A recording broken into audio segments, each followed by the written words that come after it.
chapter breathing and respiration. This chapter belongs to your physiology part. Okay. So in this chapter, first of all, there are two terms, breathing and respiration. So what does these terms mean? Breathing means हम normally सांस ले रहे हैं, छोड़ रहे हैं, that is breathing. हम inspire कर रहे हैं, ऑक्सीजन ले रहे हैं, CO2 छोड़ रहे हैं. Taking fresh air like expiring foul air. ठीक है, that's means breathing. That is normally in and out of air. Okay, that is oxygen लेना, CO2 छोड़ना, it's normal breathing. Now what means this respiration?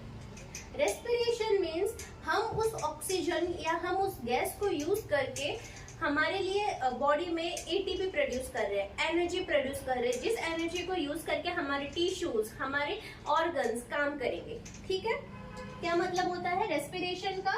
Utilising O2 to produce ATP or energy. Okay, in what happened in this, the glucose like C6H12O6 that you have studied in biomolecules.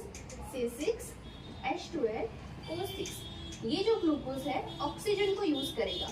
ठीक है, oxygen को use करेगा. Oxygen को use करने के बाद में क्या बनाएगा? CO2 बनाएगा, वाटर बनाएगा और ATP बनाएगा. This ATP is important. This is energy. With the help of this energy, our tissues or organs have ability to function, to work. Okay. So this is the respiration. So the two chapter, the chapter named breathing and respiration, the terms clear to all. Like breathing means normally we are taking the fresh air and expiring the foul air, that is in and out of the air. Then the respiration means utilizing that air, means utilizing oxygen to produce energy. Okay, that is the respiration. Okay, now there are different types of respirations. So we are doing that first. What the respiration means? There are two types of respirations. First one is the direct respiration and another one is the indirect respirations. So first we are going to study about the types of respiration. Okay. First is direct respiration and another one is indirect respiration. इन दोनों में difference क्या है? Okay, direct respiration मतलब हमारे जो tissue है, हमारी जो सेल्स है, वो डायरेक्टली एयर के कांटेक्ट में आ रहे हैं, उसको हम बोलते हैं डायरेक्ट रेस्पिरेशन. इस केस के अंदर रेस्पिरेशन कैसे होता है? Through the body surface. जो हमारे बॉडी के टिश्यूज है वो सीधा एयर के कांटेक्ट में आ रहे हैं, तो हमारा जो बॉडी सरफेस है वो रेस्पिरेशन कर रहा है, वो ब्रीथ कर रहा है. ठीक है, उसको हम बोलेंगे डायरेक्ट रेस्पिरेशंस. क्या? जो हमारे सेल्स है, दिस इज सेल्स, यहाँ पे समझो एयर है, एनवायरमेंट. ठीक है, ये डायरेक्टली इसके कांटेक्ट में आ रहा है, तो हम इसको बोलेंगे डायरेक्ट रेस्पिरेशंस. ठीक है, ये कौन से केसेस में हमें मिलते हैं? यूनिसेल्युलर. इसके एग्जांपल्स कौन से होते हैं? यूनिसेल्युलर, जैसे Porifera, सीलिएंट्रेटा. Okay,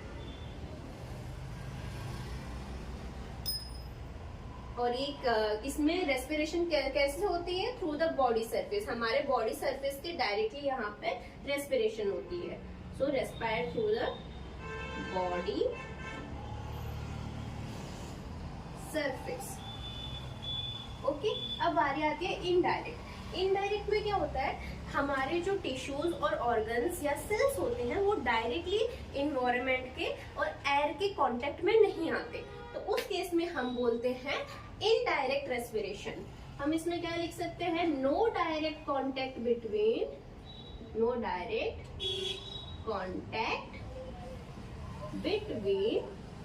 air and tissue. ठीक है, वो हो गया हमारा इनडायरेक्ट रेस्पिरेशन. इसका एग्जांपल्स क्या है? Human being. Okay, there are two type of respiration. इसके अलावा दो टाइप और होते हैं रेस्पिरेशंस के. Which are aerobic and anaerobic. कौन से दो टाइप होते हैं? एक होता है एरोबिक, एक होता है एनएरोबिक। Aerobic and aerobic.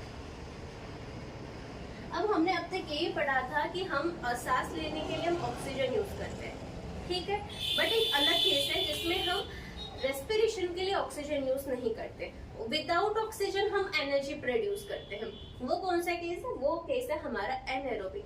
इसके अंदर हम ऑक्सीजन ही यूज नहीं करते, ठीक है। तो क्या यूज करते हैं? दूसरे सप्लीमेंट्स, वो हम देखते हैं, ठीक है। पहला कौन सा केस है? एरोबिक। एरोबिक में क्या होगा? हम O2 को यूज कर रहे हैं to respire, using O2 to respire, ठीक है। एनारोबिक में without the use of O2, ठीक है। रेस्पिरेशन होगा इसमें भी, बट इसके अंदर हम ऑक्सीजन यूज नहीं करेंगे। इसके एग्जांपल्स कौन थे? हमारी स्केलेटन मसल्स। हमारी जो स्केलेटन मसल्स होती हैं वो ऑक्सीजन को यूज नहीं करती, वो यूज करती है लैक्टिक एसिड को रेस्पिरेशन के लिए। तो एग्जांपल कौन सा आता है इसके अंदर? हमारी स्केलेटल मसल क्या यूज करते हैं इन लोग? उन लोग यूज करते हैं लैक्टिक एसिड, ठीक है। दूसरा एग्जांपल हमारे ब्लड में हमारे इरिथ्रोसाइट्स रहते हैं। हमारे इरिथ्रोसाइट्स भी ऑक्सीजन यूज नहीं करते क्योंकि उनमें जगह नहीं होती है ऑक्सीजन की, वो सिर्फ हीमोग्लोबिन रहता है, हीमोग्लोबिन ऑक्सीजन को कैरी करता है, वो हम ब्लड के अंदर पढ़ेंगे। ये हम यहाँ बताते हैं कि भाई जो हमारे इरिथ्रोसाइट्स है वो ऑक्सीजन यूज नहीं करते, वो अल्कोहल यूज करते हैं रेस्पिरेशन के लिए। सो नेक्स्ट एग्जांपल कौन सा है? इरिथ्रोसाइट क्या यूज करते हैं? अल्कोहल। ईस्ट नाम सुना होगा, ईस्ट बहुत सारे आजकल फूड वगैरह में भी यूज करते हैं, जैसे पिज्जा का बेस बनाने के लिए ईस्ट यूज होता है। तो ईस्ट भी रेस्पिरेशन के लिए O2 यूज नहीं करता, ईस्ट रेस्पिरेशन के लिए अल्कोहल यूज करता है। अनदर एग्जांपल इज ईस्ट क्या यूज करता है? अल्कोहल, ठीक है। तो ये दो तरह के रेस्पिरेशन होते हैं, एरोबिक, एनारोबिक। एरोबिक मतलब हम ऑक्सीजन यूज करके रेस्पिरेशन करेंगे, और एनारोबिक मतलब हम ऑक्सीजन यूज नहीं करेंगे लेकिन फिर भी रेस्पिरेशन करेंगे, ऑक्सीजन की जगह अलग अलग दूसरे सप्लीमेंट यूज करेंगे, ठीक है। अब हम आगे बढ़ते हैं। हमने देख लिया भाई रेस्पिरेशन और ब्रीथिंग में डिफरेंस क्या होता है और रेस्पिरेशन के टाइप्स क्या होते हैं, ठीक है। अब हम पढ़ते हैं हमारा human respiratory system. Human respiratory system में क्या होता है? पहले एक आपको जनरल व्यू देती हूँ कि हमारा जो लंग्स है वो कैसे होता है। एक पहले ब्रॉड पिक्चर देखते हैं कि लंग्स दिखता कैसा है और वो कैसा कैसा सिचुएटेड है, ठीक है। सो समझो ये हमारा बॉडी है, अपर बॉडी, ठीक है।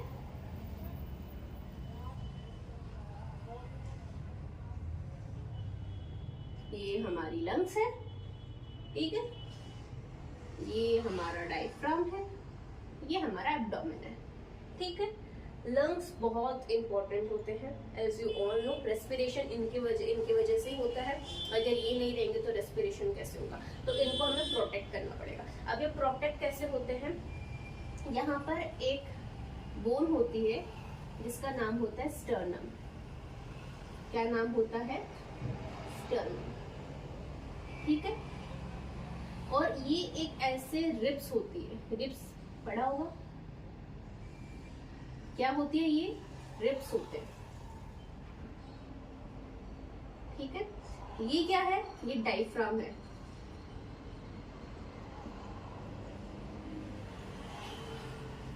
ठीक है। ये रीजन हमारा एब्डोमिनल का, ठीक है। ये हमारा लंग्स का एक ओवरऑल पिक्चर। अब लंग्स है उसको प्रोटेक्ट करना है क्योंकि वो बहुत वाइटल ऑर्गन है। अब लंग्स को प्रोटेक्ट करने के लिए क्या बनाया है मतलब नेचर ने? Lungs is protected by the rib cage, ठीक है। अब रिब केज में क्या क्या चीजें आती है? रिब केज में 3 चीजें आती है, ठीक है। पहला आता है स्टर्नम। दो टर्म यहाँ याद रखना, एक होता है वेंट्रली, एक होता है डॉर्सली। ठीक है, डॉर्सली मतलब ऐसे समझना जो हमारे स्काई से दूर होता है वो डॉर्सली, तो बैक रीजन इज डॉर्सली, वो दूर है स्काई से, and front region is ventrally. ठीक है, मैंने ऐसे याद रखा था कि दूर मतलब डॉर्सल, स्काई से दूर है तो डॉर्सल, और आगे का रीजन वेंट्रल।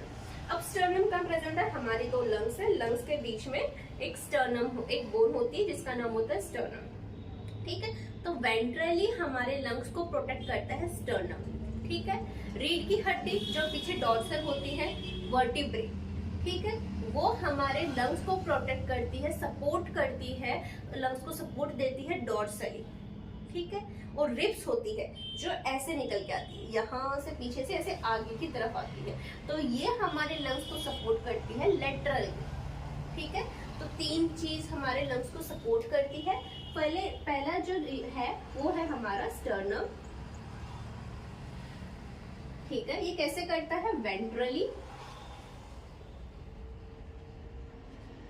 दूसरी चीज है हमारा vertebrae,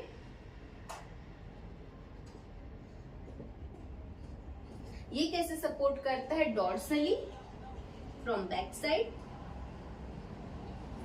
third is our ribs, ये कैसे सपोर्ट करते हैं? लेटरली। ठीक है, तो हमारा जो हमारे जो लंग्स है वो इन तीन चीजें प्रोटेक्ट होते हैं। और जो हमारे लंग्स के जो नीचे एक प्रेजेंट होता है, एक मस्कुलर फ्लैप होता है, ये क्या होता है? एक मस्कुलर फ्लैप है, मस्कुलर फ्लैप जैसा स्ट्रक्चर होता है डायफ्राम। ठीक है, जब हम रेस्पिरेशन करते हैं तो जो डायफ्राम है वो कॉन्ट्रैक्ट होता है, ऊपर नीचे जाता है, वो हम आगे की तरफ, आगे जब हम रेस्पिरेशन का मैकेनिज्म पढ़ेंगे तब देखेंगे। ठीक है, तो ये ओवरऑल पिक्चर कि लंग्स में क्या होता है। हमारे एक पैर लंग्स होती है, कितने लंग्स? ये क्या है? हमारी लंग्स है। कितने पैर की होती है? एक पैर, मतलब दो लंग्स होती है इसमें। ठीक है, ये किससे प्रोटेक्ट होती है? रिब से, स्टर्नम से और बैक साइड डॉर्सली से। ठीक है, ये ओवरऑल ऐसा हमारा लंग्स का दिखता है। हाँ, मेन चीज, लंग्स होती कहाँ पर है?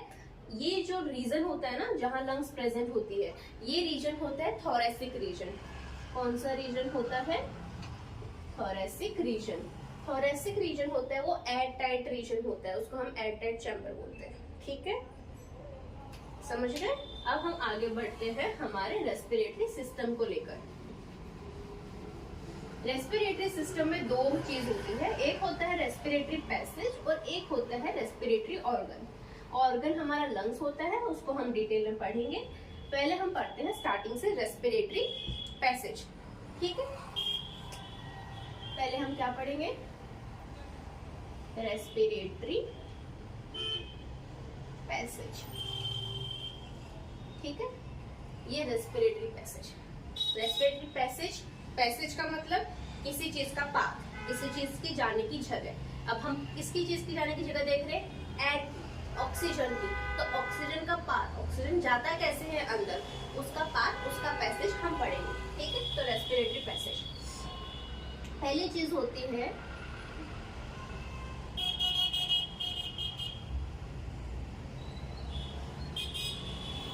नॉस्ट्रल्स की। ठीक है, हमारा नोज, यहाँ से एयर अंदर जाती है। ठीक है, इस चीज को हम बोलते हैं नॉस्ट्रल्स। क्या बोलते हैं? नॉस्ट्रल्स। इसके अलावा एक और नाम है इसका, एक्सटर्नल नैरिस। एक्सटर्नल नैरिस। ठीक है, जो नोज है वो तीन हिस्सों में डिवाइड किया जाता है। ठीक है, कौन कौन से तीन हिस्से हैं?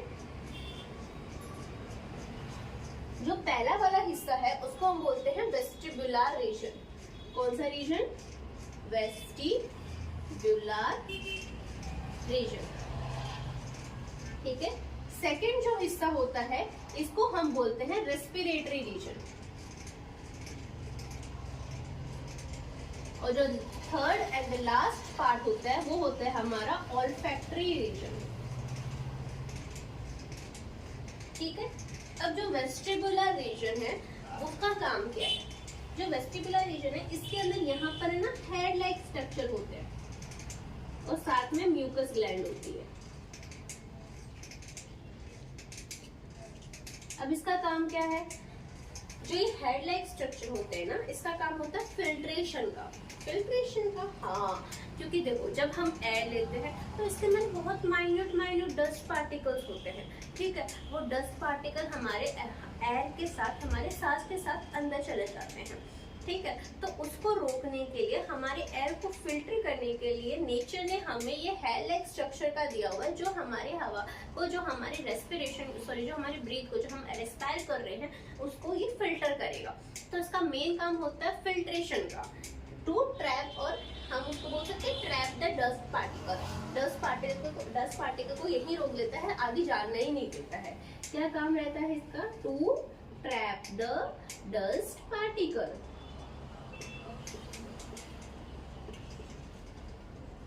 ठीक है। अब यहाँ पे हेड लाइक स्ट्रक्चर के साथ में एक म्यूकस ग्लैंड भी रहती है, इनको क्या बोलते हैं? Mucus gland. और ये वाले जो होते हैं ये हमारे हेड लाइक स्ट्रक्चर, ठीक है। म्यूकस ग्लैंड का काम क्या होता है? कभी ऐसा सुना क्या, ऑब्वियसली लाइफ टाइम है, एक्सपीरियंस क्या होगा कि हमें जब सर्दी हो जाती है या हमें किसी चीज की एलर्जी हो जाती है, तो ये टर्म यूज होते हैं रनिंग नोज, ठीक है। रनिंग नोज में क्या होता है? ये जो म्यूकस ग्लैंड है ये म्यूकस प्रोड्यूस करता है, ठीक है। इस म्यूकस ग्लैंड की वजह से हमें रनिंग नोज होता है, ठीक है। तो इसका वेस्टिबुलर रीजन का फंक्शन समझ में आ गया। इसमें टाइनी टाइनी हेड्स होते हैं। हेड का काम होता है हमारे डस्ट पार्टिकल्स को ट्रैप करना, उनको रोकना, उनको आगे नहीं जाने देना। और जो म्यूकस ग्लैंड होती है उसका काम होता है म्यूकस को प्रोड्यूस करना। Got it? नेक्स्ट रीजन है हमारा रेस्पिरेटरी रीजन। इसका काम क्या है? इसका काम है एयर को वार्म करना। वार्म, बताती हूँ कैसे, क्यों, क्या। बट इस पहले देख सुनो कि रेस्पिरेटरी रीजन के अंदर एक बोन होती है, नेजल कॉर्न का है, ठीक है। तो कौन सी बोन होती है? नेजल कॉर्न का है। ये जो बोन होती है ये क्रिस क्रॉस मैनर से प्रेजेंट होती है। कौन से मैनर में प्रेजेंट होती है? Criss cross. क्यों क्रिस क्रॉस मैनर में प्रेजेंट होती है? ताकि इसका सरफेस एरिया इंक्रीज हो जाए। सरफेस एरिया इंक्रीजेस, ठीक है। इसकी वजह से क्रिस क्रॉस मैनर में प्रोड्यूस होती है। अब इसका काम क्या है? इसका काम है कि हवा जो हमने ली है, हमने जो ऑक्सीजन को रेस्पायर किया है, उसको वार्म करे, उसको गर्म करे। क्यों? क्योंकि हमारे जो बॉडी का टेम्परेचर होता है वो 37 डिग्री सेल्सियस होता है, ठीक है। और जो बाहर एयर हम ले रहे हैं उसका टेम्परेचर हमारी बॉडी से टोटली डिफरेंट होता है। एग्जाम्पल समझो, विंटर्स में टेम्परेचर 20 है, लाइक 20 से भी कम। अगर हम नॉर्थ साइड जाते हैं तो वहां तो 10, 5 अराउंड दैट टेम्परेचर रहता है, ठीक है। तो अब जो बाहर का टेम्परेचर है, अगर हम उसी टेम्परेचर की एयर हमारी बॉडी के अंदर जाएगी तो वो डिफ्यूज नहीं कर पाएगी, क्योंकि हमारी बॉडी का टेम्परेचर अलग है। हमारे जो मेम्ब्रेन है वहां से डिफ्यूज करना उसके लिए प्रॉब्लमेटिक होगा। तो इसीलिए हमारा जो रेस्पिरेटरी रीजन है वो क्या करता है? जैसे ही हवा अंदर आई, फिल्टर हुई, उसको वार्म कर देता है, बॉडी के टेम्परेचर से मेंटेन कर देता है, जिसकी वजह से वो अंदर जाकर डिफ्यूज हो जाए, आराम से मेम्ब्रेन के अंदर एक्सचेंज हो जाए, डिफ्यूज हो जाए, आराम से अपना काम करे, ठीक है। इसलिए ये रेस्पिरेटरी रीजन इंपॉर्टेंट होता है, ठीक है। नेक्स्ट आता है हमारा ऑल्फैक्टरी रीजन। ऑल्फैक्टरी रीजन के अंदर यहाँ पे एपिथेलियम प्रेजेंट होते हैं, जिनको हम बोलते हैं ऑल्फैक्टरी एपिथेलियम। इनका काम क्या है? स्मेल का। ऑल्फैक्टरी लोब्स होते हैं जो हमारे ब्रेन में प्रेजेंट होते हैं, ठीक है। ये ही उनको सेंस भेजते हैं कि भाई कौन सी स्मेल है, क्या है, हम कैसे पता करेंगे, वो हम न्यूरॉन्स में पढ़ेंगे। न्यूरोनल जब हम पढ़ेंगे ना, तब हम वहां देखेंगे कि भाई क्या काम, कैसे ये काम करते हैं। अभी के लिए इतना समझो कि भाई ऑल्फैक्टरी है, उनका स्मेल का काम होता है। जैसे कि मैगी बन रही है या पास्ता बन रहा है या कुछ भी अलग सा परफ्यूम आया है, कुछ भी, हमें उसकी सेंस कैसे समझ में आती है, ठीक है। जैसे मुझे तो खाना बहुत पसंद है, तो जैसे कुछ बनता है तो मैं मालूम कर लेती हूँ कि भाई ये चीज बन रही है, ठीक है। तो कैसे मालूम पड़ती है? उसके हर एक स्मेल के अंदर छोटे छोटे पार्टिकल्स होते हैं, केमिकल्स होते हैं, वो केमिकल्स हम जब स्मेल करते हैं तो वो एपिथेलियम में जाते हैं, वहाँ पे वो अपने सेंसेस भेजते हैं, रिएक्ट करते हैं, जिससे हमें, और वो स्मेल हमें कैसे याद रहती है, वो हमें फ्रंटल लोब में, मतलब ब्रेन के अंदर हमारे रीजन्स होते हैं फ्रंटल लोब वगैरह, वो मेमोरी का काम करते हैं, हाइपोथैलेमस वगैरह, ठीक है। तो वहाँ पर ये जो स्मेल है वो स्टोर हो जाती है मेमोरी के टर्म्स में, इसीलिए जब हम वो सेकंड टाइम हम वो स्मेल पता करते हैं ना, जैसे कोई स्मेल आए, जैसे मैगी बन रही है, तो जब सेकंड टाइम मैगी बनेगी तो मुझे उसकी स्मेल लगेगी, नहीं ये तो मैगी की स्मेल है। कैसे? क्योंकि उसके अंदर कुछ कुछ टाइनी पार्टिकल्स थे, जब मैंने उसको स्मेल किया तो वो मेरे ऑल्फैक्टरी एपिथेलियम पे गए, ऑल्फैक्टरी एपिथेलियम ने सेंसेस भेजे आगे, और उसने पता किया कि भाई ये इस चीज की स्मेल है, ठीक है। तो हमारे ऑल्फैक्टरी का काम क्या होता है? स्मेल को पता करना, ठीक है, समझ गए? ये बाहर का स्ट्रक्चर। अब यहाँ से आगे स्मेल कहाँ जाएगी? यहाँ से आगे स्मेल जाती है इंटरनल नैरिस में, इंटरनल नैरिस में, वो मैं आपको ड्रॉ करके दिखाती हूँ आगे का क्या स्ट्रक्चर रहता है, इतना समझ गया?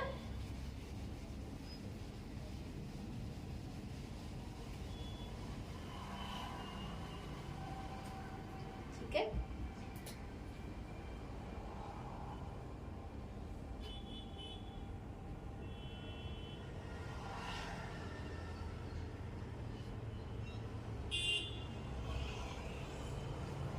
ओके। तो हमने यहाँ से हमारी ऐड ली, नोज से ऐड ली हमने अंदर, हमने सुगंध ली। अब यहाँ से ये जाती है यहाँ पर, ये जो पोर्शन है ये हमारा होता है इंटरनल नैरिस। अब इंटरनल नैरिस से ये जाती है फेरिंग्स में, ये जो पार्ट है वो होता है हमारा फेरिंग्स। यहाँ तक ये फेरिंग्स ही है, यहाँ तक ये फेरिंग्स ही है, ठीक है। फेरिंग्स के बाद में यहाँ पर हमें होता है लैरिंग्स, ठीक है, और लैरिंग्स के बाद हमारे यहाँ शुरू होता है ट्रैकिया, ठीक है। जो फेरिंग्स होता है ना, ये कॉमन रीजन होता है हमारे फूड पाइप का और एयर पाइप का, क्योंकि ये हमारा माउथ है, यहाँ पे एक मेम्ब्रेन बोन होती है जिसको हम पैलेट बोलते हैं। तो ये जो पाथ है ये हमारा कॉमन पाथ है, कॉमन पाथ है, इसका common path for food and air, ठीक है। फेरिंग्स हमारा कॉमन पाथ होता है फूड और एयर की तरफ से। तो हमने यहाँ से एयर ली इंटरनल नैरिस, इंटरनल नैरिस के बाद में वो जाता है हमारा लैरिंग्स, इसके पास जाता है larynx, then it goes to trachea, और यहाँ पे बाजू में प्रेजेंट होता है ईसोफेगस, जो हमारा फूड पाइप होता है, ठीक है। अब मैं आपको ये पहले ये एक्सप्लेन कर देती हूँ, ये वाला पार्ट, ठीक है। लैरिंग से अंदर आई, मुझे थोड़ा डायग्राम साइड में बनाना दिखा, सॉरी मेरे को इसको ड्रॉप करना पड़ेगा। पर ये समझ गए कि इंटरनल नैरिस के बाद में यहाँ पे फेरिंग्स में आएगा, फेरिंग्स के बाद में लैरिंग्स आएगा। हम उस लैरिंग्स को एनलार्ज करके देखते हैं कि लैरिंग्स में क्या होता है, ठीक है।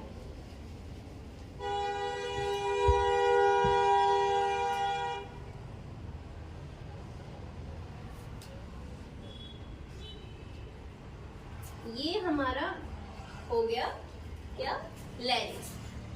अब ये लैरिंग्स की जो ओपनिंग होती है ना, इस ओपनिंग को बोलते हैं ग्लॉटिस। क्या बोलते हैं इसको? ग्लॉटिस, ठीक है। और इसका जो ये ऊपर का ढक्कन होता है ना, फ्लैब लाइक स्ट्रक्चर, इसको हम बोलते हैं एपिग्लॉटिस। क्या बोलते हैं? एपिग्लॉटिस, ठीक है। ये काम कैसे करते हैं? पहले ये हमारा लैरिंग्स है। लैरिंग्स को एक और नाम दिया गया है वॉइस कॉर्ड। जो भी हम बोलते हैं ना वो लैरिंग्स की वजह से बोलते हैं, तो इसको हम बोलते हैं वॉइस बॉक्स। जो भी हम बोलेंगे इस लैरिंग्स की वजह से बोलेंगे, ठीक है। अब ये होता कैसा है समझो। ये मेरा लैरिंग्स है, इसकी जो ओपनिंग है वो होती है ग्लॉटिस। अब ये फ्लैब है, ठीक है। ये वाला मेरा है एपिग्लॉटिस, ये ऐसे ढकता है। जब हम बोलते हैं ना तब ये ऊपर नीचे होता है, ठीक है। अब इसका मेन फंक्शन क्या है? जब भी हम खाना खाएं, ठीक है, तो खाना खाने के टाइम पे इसके बाजू में ही ईसोफेगस की पाइप होती है, जैसे मेरा लैरिंग्स ये, यहाँ ये मेरा ईसोफेगस, ठीक है। तो खाना खाने के टाइम पर जो मेरा एपिग्लोटिस है वो बंद होना चाहिए, ठीक है, तभी जो फूड पार्टिकल है वो ईसोफेगस में जाएंगे। तो मेन काम क्या होता है इसका, एपिग्लोटिस का, कि prevent the entry of food particles into this लैरिंग्स, ठीक है। इसीलिए और मैंने क्या बोला कि जब हम बोलते हैं तो हमारा ये जो एपिग्लोटिस है वो ऊपर नीचे होता है, फ्लैप जो है वो मूव होता है, कार्टिलेजिनस फ्लैप है, ठीक है। इसीलिए बोला जाता है कि जब आप खाना खा रहे हो तो आपको बात नहीं करनी चाहिए। क्यों? क्योंकि आप बात करोगे तो आपका एपिग्लोटिस होता है वो ऊपर नीचे होगा, और जिसकी वजह से चांसेस होते हैं कि हमारे जो फूड पार्टिकल है वो फूड पाइप में ना जाकर बल्कि हमारे विंड पाइप में चला जाए, ठीक है। तो इसका फंक्शन समझा क्या? प्रिवेंट द एंट्री ऑफ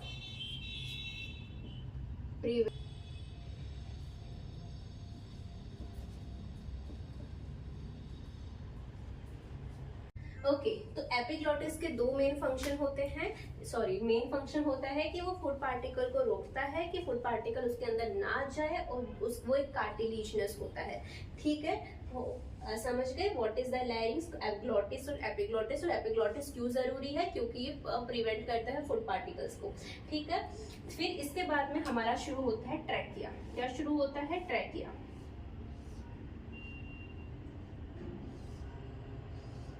ठीक है। ये ट्रैक, अब समझो इसको मैं यहाँ बनाती हूँ, ये मेरा ट्रैकिया है, ठीक है। ये जो ट्रैकिया होता है इसको हम बोलते हैं विंड पाइप। क्या बोलते हैं इसको? Wind pipe. क्यों? क्योंकि इसके अंदर सिर्फ हवा जाती है, इसका एक नाम दिया गया है, इसको विंड पाइप बोलते हैं। और जो ट्रैकिया होता है इसके अंदर ऐसा शी शेप कार्टिलेज होता है, ठीक है। क्या होता है? ये शी शेप कार्टिलेज होते हैं, ठीक है। ये क्यों होते हैं? कोलैप्स करने के लिए। जब हम सांस लेते हैं तो ये फूलता है, तो जब हम छोड़ते हैं तो ये वापस अपने जगह पे आ जाता है, तो उसको बचाने के लिए ये कार्टिलेज यहाँ पर होते हैं जरूरी है। और ये कार्टिलेज कहाँ तक होते हैं? ये कार्टिलेज होते हैं इनिशियल ब्रोंक्यूल्स तक। कहाँ तक प्रेजेंट होते हैं? टिल इनिशियल ब्रोंक्यूल्स, ठीक है। और ये जो ट्रैकिया होती है, जो ट्रैकिया होती है ये कितने सेंटीमीटर की होती है? 12 सेंटीमीटर की होती है। ये हमारा क्या है? प्राइमरी ब्रोंका है, ठीक है। अब हम देखते हैं कि मैं आपको बताती हूँ ये कैसे होता है। देखो इसका पैसेज क्या होता है। हमने कहाँ से स्टार्ट किया था? हमने नॉस्ट्रल से स्टार्ट किया था, ठीक है।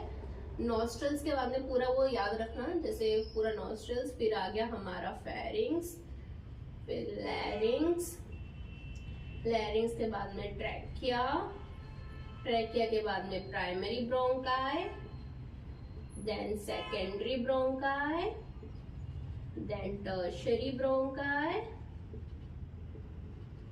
Then we have the initial bronchioles, then we have the terminal bronchioles,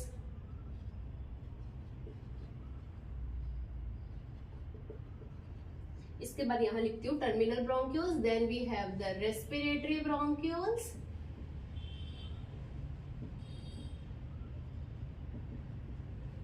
then we have the alveoli duct, and the last we have the alveoli। Okay ये हमारा पूरा पैसेज होता है। तो जो ये शी शेप के कार्टिलेज होते हैं ये हमारे इनिशियल ब्रोंक्यूल्स, मतलब यहाँ तक प्रेजेंट होते हैं। इस वाले इतने पाथ को हम बोलते हैं कंडक्टिंग पाथ। कंडक्टिंग पाथ ये जो जगह है यहाँ से इस इतने से लेके यहाँ तक के फंक्शन क्या है? इसके फंक्शन होते हैं, पहला कि ये भाई फिल्टर करता है हमारे एयर को, दूसरा ये हमारे वार्म करता है, मॉइस्ट करता है, बट सब कुछ करता है लेकिन रेस्पिरेशन में पार्ट नहीं लेता। No exchange of gases. क्यों? क्योंकि इसकी जो मेम्ब्रेन होती है वो बहुत मोटी होती है, जिसकी वजह से रेस्पिरेशन में पार्ट नहीं ले सकते। फिर आता है हमारा रेस्पिरेटरी ब्रोंक्यूल से एल्वेओलाई तक। ये जो है ये हमारा रेस्पिरेटरी चीज होती है। रेस्पिरेटरी पाथ, ठीक है। यहाँ पर हम एक्सचेंज ऑफ गैसेस करते हैं, exchange of gases. Exchange of gases किसमें जनरली देता है, एल्वेलाई के अंदर एक्सचेंज ऑफ गैसेस होते हैं। ये लास्ट में ना ऐसे, जैसे यहाँ पर ऐसे, जैसे अब ये सेकेंडरी हो जाता है, फिर ऐसे जाएंगे टर्शरी हो जाएगा, ठीक है। तो ऐसे लास्ट में जाकर है ना, ऐसे छोटे छोटे ग्रेप्स जैसे स्ट्रक्चर बनते हैं, ऐसे ग्रेप लाइक स्ट्रक्चर बनते हैं, ठीक है। इन ग्रेप लाइक स्ट्रक्चर के अंदर ही हमारा जो मेन रेस्पिरेशन होता है, एक्सचेंज ऑफ गैसेस, वो यहाँ एल्वेलाई में होता है मेन चीज, ठीक है। मैं आपको एक एल्वेलाई का स्ट्रक्चर ड्रॉ करके दिखा देती हूँ कि वहां पर कैसे रेस्पिरेशन होता है, ठीक है। तो ये एल्वेलाई कुछ ऐसे दिखते हैं, ठीक है। एल्वेलाई के बाजू में ऐसी ब्लड वेसल्स होती हैं, यहाँ पर एपिथेलियम होता है, सिंपल स्क्वैमस एपिथेलियम, ठीक है। ब्लड वेसल्स के अंदर भी यहाँ पर सिंपल स्क्वैमस एपिथेलियम होता है, और ये डिफ्यूजन मेम्ब्रेन बनाते हैं इसका सिंपल स्क्वैमस एपिथेलियम। ये जो बीच में होता है, ये बेसमेंट मेम्ब्रेन का काम करता है, और ये जो वाले एपिथेलियम है ये एंडोथेलियम का काम करते हैं। सिंपल स्क्वैमस एपिथेलियम ही होते हैं ये भी। तो ये जो तीनों लेयर्स है, ये तीनों लेयर्स मिलके डिफ्यूजन मेम्ब्रेन बनाते हैं,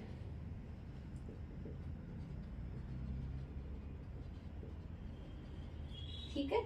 तो इन लेयर्स की वजह से ऑक्सीजन जो है वो यहाँ आता है O2, और CO2 है वो यहाँ जाता है CO2, ठीक है। ऐसे एक्सचेंज ऑफ गैसेस एल्वेलाई में होती है। यहाँ पर एक होते हैं मैक्रोफेजेस। क्या होते हैं ये, मैक्रोफेजेस। मैक्रोफेजेस डस्ट पार्टिकल्स को ट्रैप करने के लिए होते हैं, और कुछ और सेल्स होते हैं जिनको हम बोलते हैं टाइप 2 एल्वेलाई, टाइप 2 एल्वेलाई। इनका काम भी क्या है, इनका काम है कोलैप्स को प्रिवेंट करना, प्रिवेंट कोलैप्स। कि भाई जब हम सांस लेते हैं ना तो ये फूल जाते हैं, पर सांस जब हम छोड़ते हैं तब ये वापस चिपक जाते हैं, तो वो चिपक के खराब ना हो, डैमेज ना हो, कोलैप्स ना हो, उसको बचाने के लिए यहाँ पर टाइप 2 एल्वेलाई सेल्स रहते हैं। ये लिपिड्स, फॉस्फोलिपिड्स प्रोड्यूस करते हैं, जिसकी वजह से वो कोलैप्स नहीं हो पाते, ठीक है। ये नॉर्मल एक रेस्पिरेटरी पैसेज है जो आपको मैंने बता दिया है कि कहाँ से कहाँ तक खत्म होता है, ठीक है। अब आगे के चैप्टर्स में हम पढ़ेंगे इसका आगे की वॉल्यूम्स, रेस्पिरेटरी वॉल्यूम्स, और इसका एग्जैक्ट में क्या मैकेनिज्म है, ठीक है। Okay, bye bye.